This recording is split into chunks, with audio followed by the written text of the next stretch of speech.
Hi there, Julianne Jones here, and this is a video response to the Q&A Monday that I had over on the fan page today, and we're only halfway through the day, and I have a ton of questions. I hope I can get to all of them, so I decided to just go ahead and answer those, and I'll get to as many as I can, and then if there's more that happened today, I'll probably just have to type my answer in because it's just been crazy. I went for quite a while and hardly had any questions, and now I have, half a dozen or more.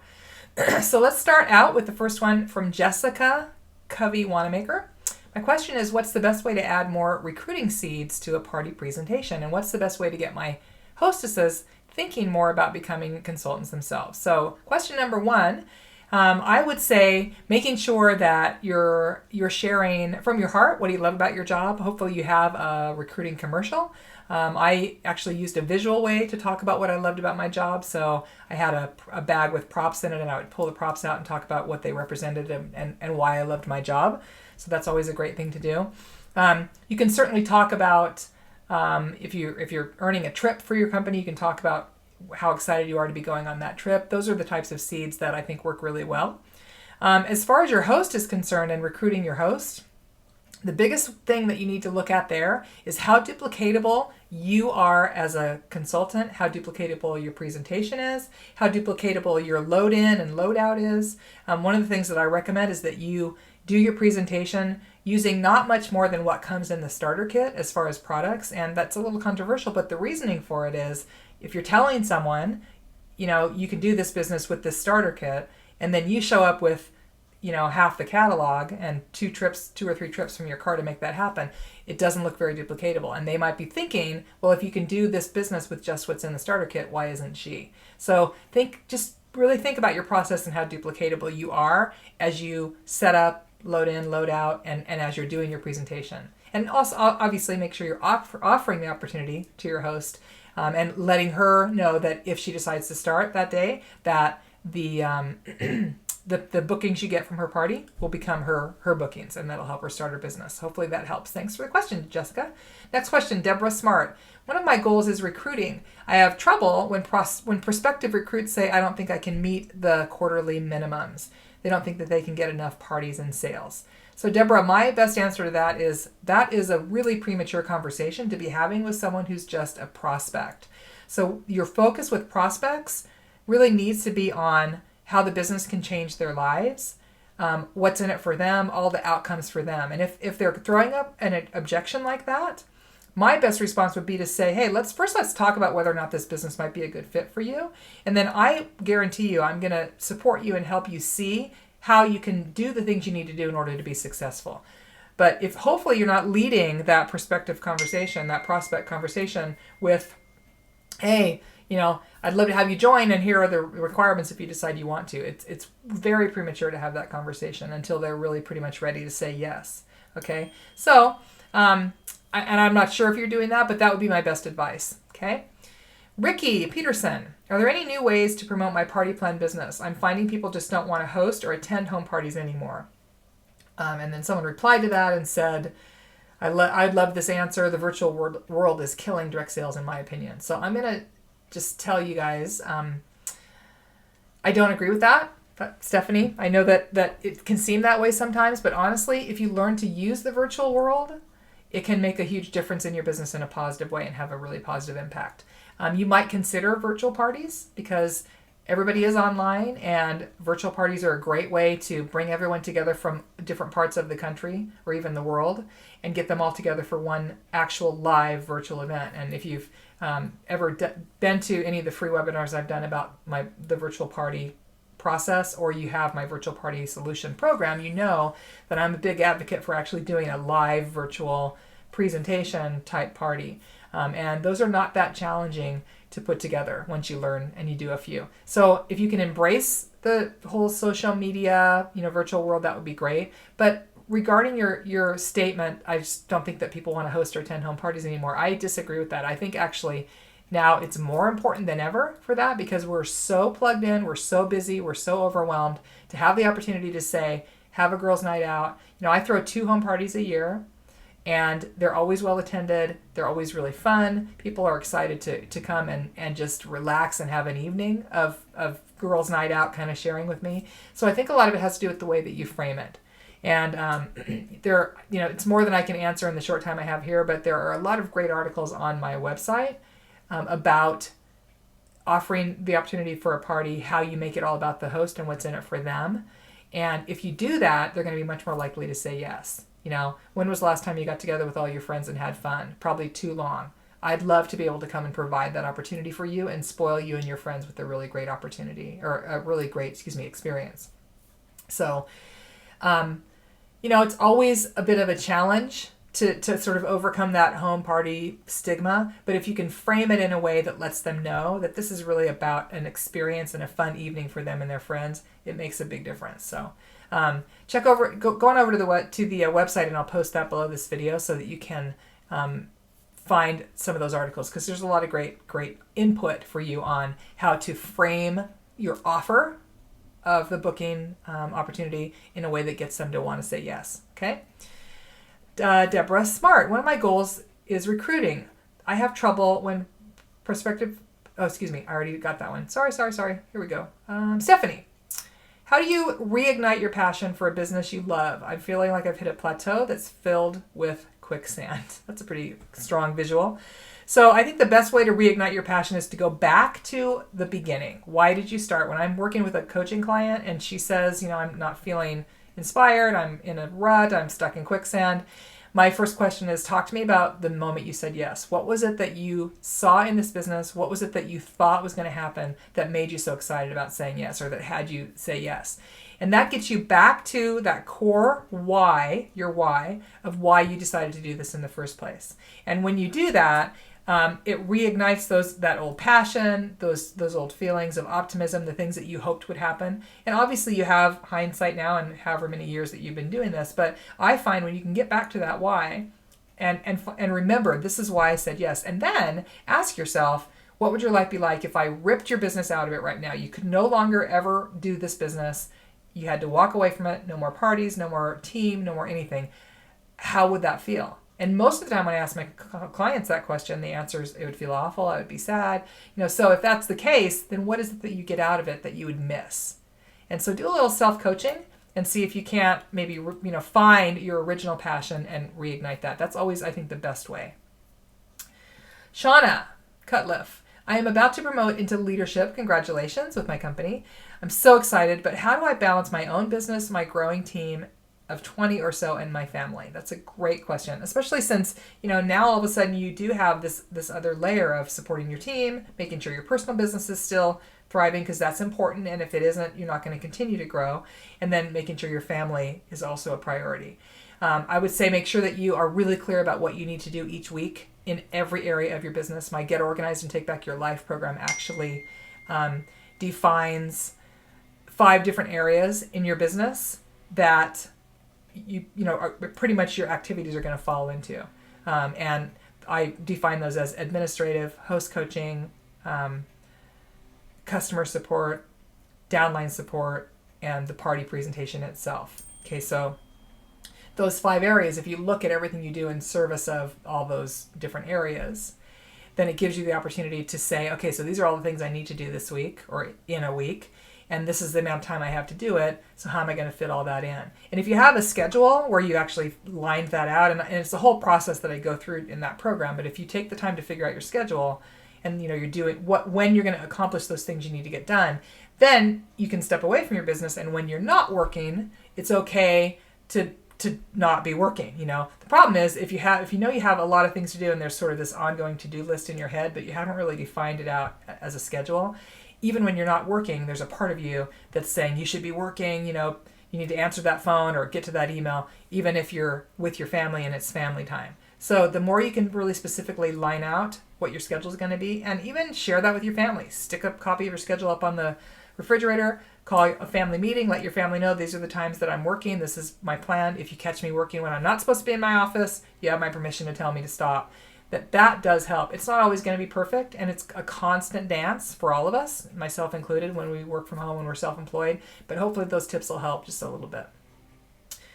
Let's see. Barbara, Shepherd, I need more help with my language. Do you have any tips on how to make my verbal and written communications flow easier without losing me in the process? I think you hit it on the head there with those last few words, Barbara. You want to be yourself always. I hopefully you all find in my posts and my e-zine, my newsletters that I send out, and my blog, it's my voice. I do my best to always be as authentic and straightforward and really pull no punches, when I write. And I write in my own voice. And I did have to learn that. One of the things that I did to learn how to do that, Barbara, was I started following other people who I felt did that really well. There's a blogger by the name of Chris Brogan, chrisbrogan.com, and I loved his voice. I loved how honest he was and how authentic he was, and I just started following his blog, and that made a big difference. It helped me out as far as finding my voice myself. I do have a book called Powerful Language for Your Direct Sales Business that has scripting in it that might support you in just sort of finding the right words and then putting them into your own words. And if you go and opt into my mailing list, so if you go to juliannejones.com, right at the top, there's a place for you to opt in to my mailing list, and you actually can get access to that. It's a $29.95 value, I think, for ridiculously inexpensive. It's basically an entry-level offer. I would recommend, and it's an ebook and an audiobook as well. So you get to listen to the audiobook, and you can also read the ebook because different people learn different ways. So you might check that out. There's some specific language. Also on my blog, again, if you do some hunting on my blog, I oftentimes will put in language because scripting, I think, helps out a lot. I used it with my team. I use it still with myself. So you can also find some of that over on the blog as well. Okay, Deborah Ann, it looks like Casas Dupree. That's a long name. How do I respond to this reason for not hosting a party? I don't think it's right to use one's friends to get party benefits or free stuff. So Deborah, a little bit of what I talked about at the top of the video as far as how you frame that party experience. And one of the things I would say is I want you and your friends to walk out of this party saying that's the most fun I've ever had at one of these home parties. So it's really reframing their thinking. Rather than thinking of it as taking advantage of your friends, you're offering them an opportunity to get together and have fun. And I would let them know my party experience is about the experience. Obviously, I share the products, but really we're focused on the experience. And it's a very low pressure to no pressure experience-based evening. Sure, I make it easy if someone wants to order, but that's never a requirement or an expectation. And that's, you can, if you want to rewind and listen to that language and borrow it, feel free. But that's pretty much how I would handle that. And you really can't argue with someone if they hold that ingrained belief, but I think the more you can share with them that this is really about the experience and creating that for you, not the sales and pushing products down their friends' throats, I think that's the best way to handle that. Sally Clowder Haysom. How do I, quote, talk to or approach people who filled out drawing slips, etc., and that checked off I'm willing to host a party, but then they didn't win the door prize? Okay, I always feel like I'm giving them bad news, but then I want to get them to give me something by booking a party, and that bothers me. I have to change my way of thinking, but I'm not sure what script to use. I have tons of possible party leads sitting there. So first of all, Sally, in the future when you do an event like that, I think it's really important to make sure that if you're collecting those leads and those and you're having people fill out those door prize drawing slips, that they're doing it because they're actually interested in your opportunity and your product, not just the prize. And I actually would go so far as saying you don't even necessarily need to give a prize, or if it is, it can be something really related to your party. Like the prize could be, an extra $25 in product when you book a party or something like that. So it doesn't feel like, hey, you lose, but do you want to book a party? Number one. So make sure that as you're collecting those leads, you're out in front of your booth, you're interacting with people, you're making sure that they are having an experience with you so that when you do call them, they know who you are. And, so you might not collect, 500 leads. You might only get 20 if you do that, but there'll be 20 really high quality leads that you have a connection with. And I think that's really important. These people who, have a fishbowl and, put out the door prize drawing slips and I don't even really talk to them. I just fill it out and stick it in the fishbowl. That's not a quality lead. And there's no point in collecting a lead like that, really, honestly. It's much, I think, smarter to hold the slips back, and as you talk with someone, say, let's fill this out together, and actually have a connection, a conversation with them. Is it more work? Yes, but you're there, you're paying money for that booth. It's important for you to be connecting. So that's my opinion on that. And then I think I would change my thinking a little bit about giving them bad news or asking them for something as far as booking a party. You're not asking them to do you a favor. You're offering them the opportunity to have an amazing experience with their friends. So shift your thinking about offering that party experience. So as you're calling back, you're saying, hey, it was great to meet you the other day. Or, if you're crafting an email, same thing. And I would love to, you mark that you'd be interested in booking a party, and I'm really excited because I'd love to get to know you better. And I always do when I have a host, because we're going to work together to make that party really fun. And I'd love to come and spoil you and your friends with a ton of great, with a great experience, and to get you as the host a ton of free product. So it really has more to do with offering than it does asking. And that's a mindset shift that I think might help you. Okay. Lacey, Estelle, how do I keep girls inspired to want to be consultants? It's been a struggle for me financially to stick with my business, but I know it will be worth it. How do I light that fire under someone else? Great question, Lacey. I think the best way to do that is to get really clear about what they want. I think we have a tendency to come at things from our own perspective. We're sort of arrogant as human beings, I think, in general. And so it's easy to assume that your why is everybody's why, for instance. And so if you sit down with that person really from the get-go, in my Strong Start program, getting your new representatives off to a strong start, one of the things I teach in the recruiting interview is ask them questions up front so they understand what's in this for them. What is it they want out of this? How would this change their lives? And so you're recruiting someone even from the perspective of you already understand what they want. And if you have people on your team right now who are just kind of stalled, sitting down with them and having a cup of coffee and saying, let's talk about what you want and how this business could really change your life. Let's talk about, what you wanted from the business when you started, what would make it important enough for you to want to make a commitment to this, and then listen to their answers and work with what you hear. Okay. You can't assume that it's always your why. If it's about money for you, it might not be about money for everyone. I had people on my team that didn't do it for the money. The money was obviously nice, but that wasn't why they were there. Okay. So the more you can get in tune with them, ask them questions and find out what their reasons for being there are and what they want, the more successful you're going to be in lighting a fire under them. And final question, Melissa Lindefeld. First, let me thank you again for answering my question last week. It led me to ask my team their why, and I put it on my board with their info. So that's exactly what I was just talking about, Lacey. I think Melissa asked a question like this recently, maybe last week, and I told her the same thing. So there's a little bit of a testimonial for you that will help me motivate them. So what she's saying is she found out their why and she stuck it on a board next to their info so that when she's talking with them, she can remember what their why is. That's such a great idea, Melissa. I love that. I'm so glad you shared that. My question this week is how to continue the positive upward growth that I've been seeing without burning myself out. So, and then she gave me some history on her business. My goal is director in 2 years. So that is a really big question. And I would say the best way to continue positive upward growth without seeing yourself burn out is to take to heart a lot of the tips I talked about here, particularly making sure you have a schedule, making sure you know what you're doing when, and you have that figured out. Doing planning. I do daily, monthly, quarterly, and yearly planning. I'm getting ready to start thinking about, quarterly planning as we move into September for the final quarter of the year. I think planning is really important because it gives you an idea of where you're headed, what you want, what your goals are. So make sure that you're taking the time to reevaluate. And especially sometimes if you have a goal and you hit it, it's easy to kind of back off and then you don't really know where you're going next. You always need to know where you're going next. So setting goals for yourself, making sure you have a clear schedule, getting really clear about what the next level in your compensation plan is going to take. You should be able to rattle off all the requirements without even thinking when someone says, what's the next level in your compensation plan? What's it require from you? I have to have at least 3 qualified directors. I have to have at least, 20,000 in sales a month. So you have to be able to really be clear about that. If you don't know, go to your compensation plan and memorize that. Because the more you know and the more you ask for that and you put that out there, the easier it's going to be for you to get it.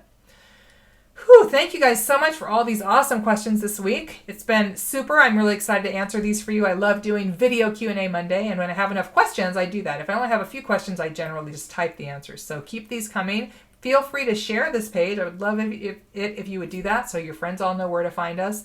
If you haven't already, make sure that you scroll to the top of the page and click mouse over the like button and click on get notifications and make sure that I'm showing up in your feed so that you see all the great stuff that I am sharing with you, because I want to make sure that you don't miss anything, and I share at least a couple times a day some really great content on this page. If you're watching this video on the Facebook page. If you're over on YouTube, I have a lot of great videos here on this channel as well. And if we're not connected yet on YouTube, LinkedIn, Twitter, Facebook, any of those places, I would love to connect with you. I also have a mailing list, and I send out a weekly e-zine that has a link to my weekly informational blog, which I write every week, as well as some personal stuff about what's going on in my life and how you can connect with me. And also, if I have anything special that's like a webinar or whatever that's coming up, I share that with you as well. So you can sign up for my mailing list, and there's a link below this video for you to do that as well. Hope you're having a fabulous day. It's the beginning of a brand new week. We're heading into back to school. I know for me, that's a relief, probably for a lot of you as well. And I'm looking forward to connecting with you out here in the social media realm. So post something below this video, give me a shout out, say hello, and I can't wait to connect with you. Go out and create a fabulous day.